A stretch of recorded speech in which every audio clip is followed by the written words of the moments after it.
Przemierzając Jantir Wilds już od samego początku, można poczuć, że coś jest nie tak. Spotykany wręcz sielski klimat pierwszej mapy dość szybko zaczyna ustępować powoli nabierającym na sile niepokojącym wydarzeniom. Liczne bajki opowiadane przez Kodany, wydające się być tylko sposobem odstraszenia ich dzieci od niebezpiecznych miejsc, z biegiem naszej rozgrywki stały się namacalną prawdą.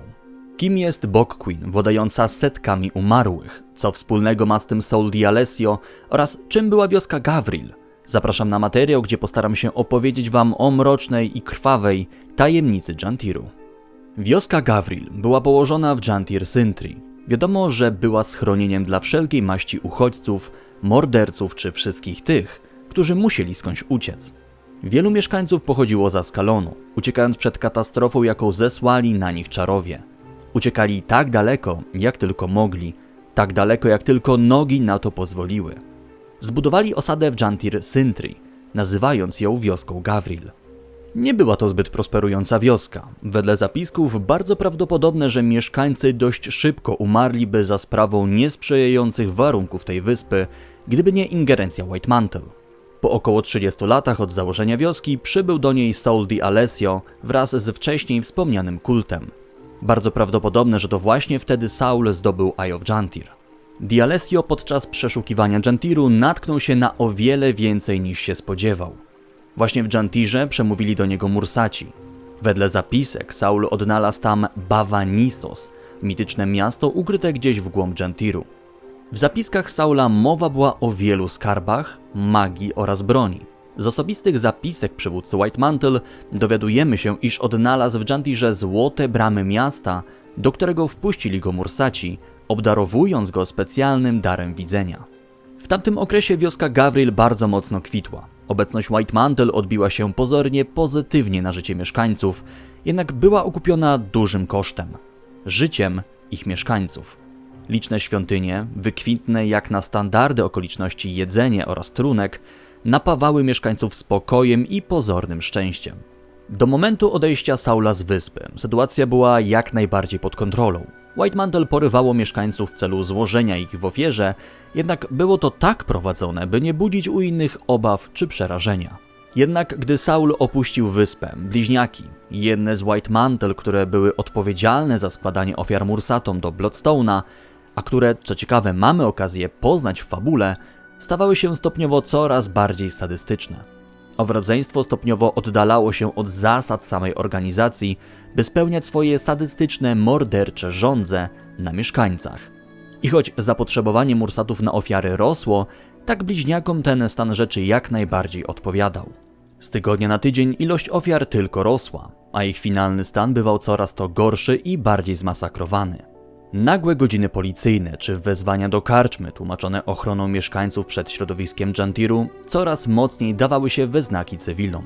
Nawet jedna z głównych wiernych Saula, Justicia Rea, próbowała wysłać list do swojego mistrza ze swoimi obawami, głównie skierowanymi na bliźniaki, jak i na to, iż mieszkańcy coraz mniej zaczynają ufać White Mantle.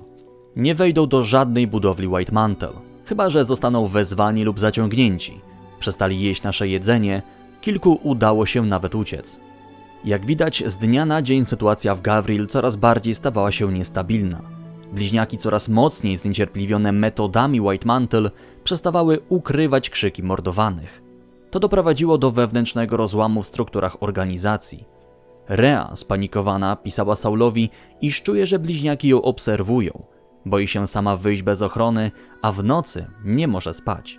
Całość tego obrazu i jej obawy dopełnia kolejny dokument. Ogłoszenie miejskie. Z przykrością informujemy mieszkańców Gavril, że nasz rycerz, przewodnik, tak żarliwy, odszedł. Justisar, Rea, jej walka z chorobą była krótka i niestety szybko przegrana. Czy zabiły ją bliźniaki? A White Mantle próbowało zatuszować sprawę, tłumacząc jej śmierć chorobą, czy faktycznie owa zaraza pojawiła się na wyspie? Bowiem potem wraz z przybyciem Caudekusa dowiadujemy się, iż coś zabrania nowemu pokoleniu White Mantle dostać się na kolejne wyspy. Potężny ból głowy oraz krwawienie z nosa. W okresie Saula na wyspie była także Alessia, nekromantka, którą możemy w grze spotkać w dwóch momentach. Jako Bog Queen w Lowland Shore oraz jako duch w Jantir Sintri. Jednak skąd o tym wiemy? Dlaczego Alessia? Po kolei. Podczas masowego mordowania mieszkańców w celu złożenia ofiary, Gawriel borykał się z problemem rosnącej ilości ciał. Zapchane zostały 3 opuszczone domy, a na zwłoki nie było już miejsca. Wtedy też Alessia, o której imieniu możemy dowiedzieć się z opisu achievementu, w dialogu, który możemy usłyszeć, mówi do innego członka White Mantle. We're running out of places to keep the bodies.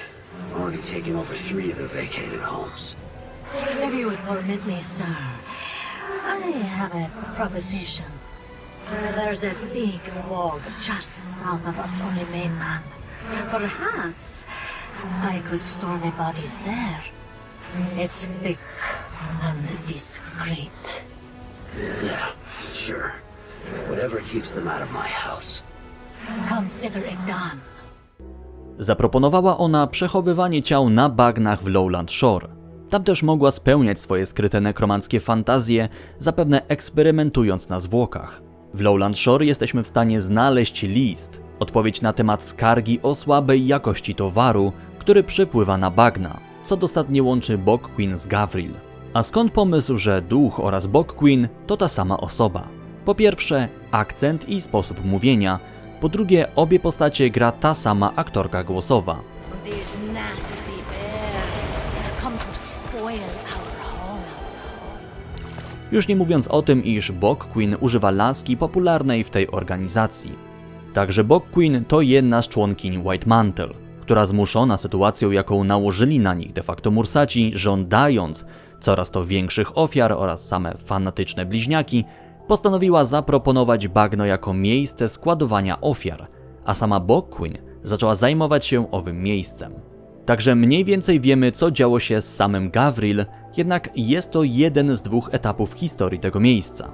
Następne odwiedzenie Gawriel przez White Mantle rozpoczyna etap drugi, który nie jest już krwawy w krew cywili, bo ci już bowiem od dawna nie żyją, a w krew samych fanatyków.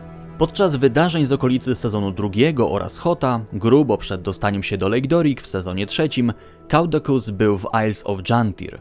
Udało mu się dotrzeć właśnie do Jantir Sintry, gdzie studiował ruiny Gawriel oraz stare świątynie White Mantle.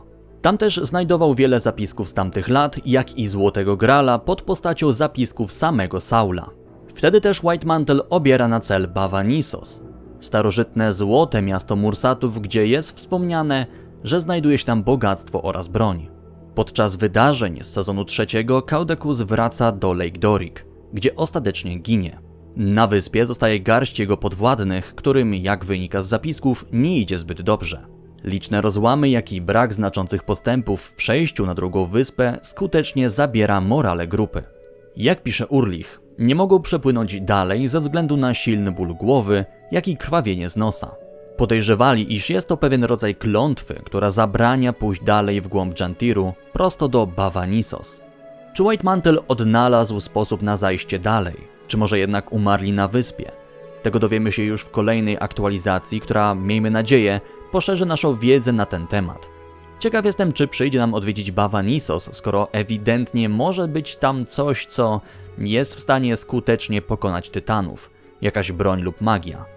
Mam nadzieję, że film Wam się podobał. Kolejna część historii Gawriel oraz dalszych kroków White Mantle pojawi się prawdopodobnie z kolejnymi aktualizacjami. Mówi do Was Sizu. Hej.